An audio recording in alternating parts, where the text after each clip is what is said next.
definitely do not think that Charles Manson is insane. Some people think he is, but in my opinion, he's not insane at all. He knows exactly what he's doing. His moral values, of course, are warped, twisted, abnormal, but let's not confuse twisted moral values with insanity. He was insane the way Adolf Hitler was insane. In fact, Hitler was Manson's biggest hero. He spoke about Hitler all the time. He said Hitler had the right answer for everything. Hitler was a tuned-in guy who had leveled the karma of the Jews. No, Manson has not lost contact with reality. He's able to assess his weaknesses and his strengths. I think he knows exactly what he's doing.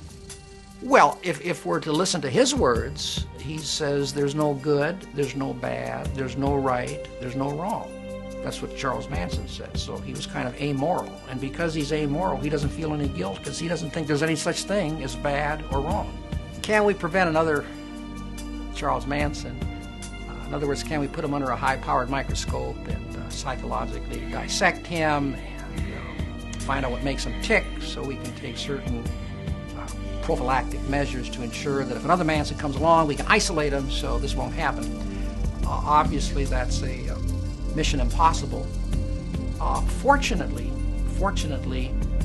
there are very few Charles Manson types around.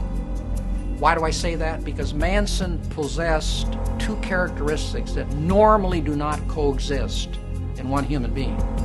One, this phenomenal ability to dominate and get people to kill for him. That's obviously very, very rare. And two, his transcendent evil, the concomitant desire to murder everyone. Normally, when one of these characteristics exists in a person, they're not going to have the other characteristic, and vice versa. I mean, I'm sure there are people out there that have so much hatred for people in society that if they could, they'd murder everyone they could. But they probably couldn't get someone to go down to the local Dairy Queen to get a milkshake for them, you follow?